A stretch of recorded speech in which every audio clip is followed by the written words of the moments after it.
Hi, welcome to சந்தா சமையல். நம்ம இன்றைக்கி சில்லி எக் எப்படி செய்கிறது பார்க்கலாம். 4 முட்டை எடுத்திருக்கேன்.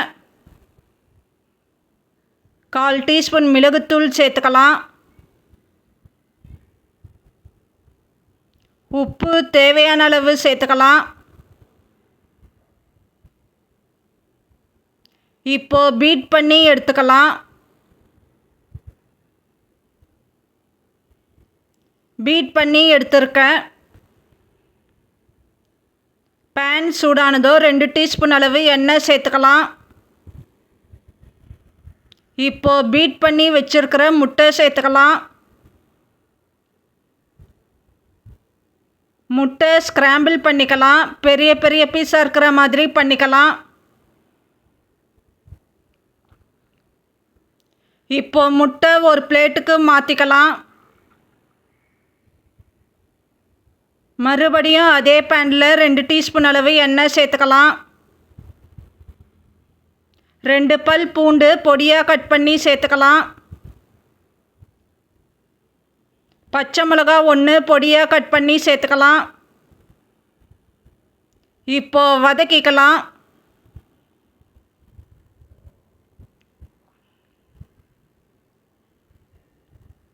ஹாஃப் சைஸ் வெங்காயம் கட் பண்ணி எடுத்துருக்கேன், சேர்த்துக்கலாம். ஹாஃப் சைஸ்க்கு குறைவான குடமிளகா கட் பண்ணி எடுத்துருக்கேன், சேர்த்துக்கலாம். லோ ஃப்ளேமில் 2 நிமிஷம் வதக்கிக்கலாம்.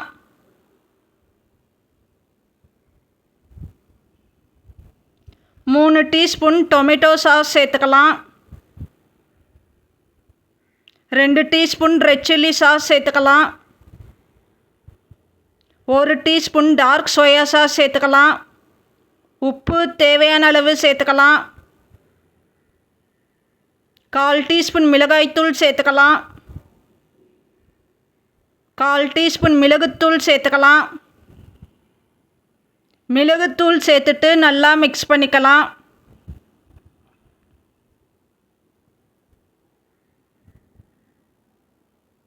கொஞ்சமாக தண்ணி சேர்த்துக்கலாம். முட்டை சேர்த்துக்கலாம். கொஞ்சமாக கொத்தமல்லி சேர்த்துக்கலாம். இப்போது மிக்ஸ் பண்ணி எடுத்துக்கலாம்.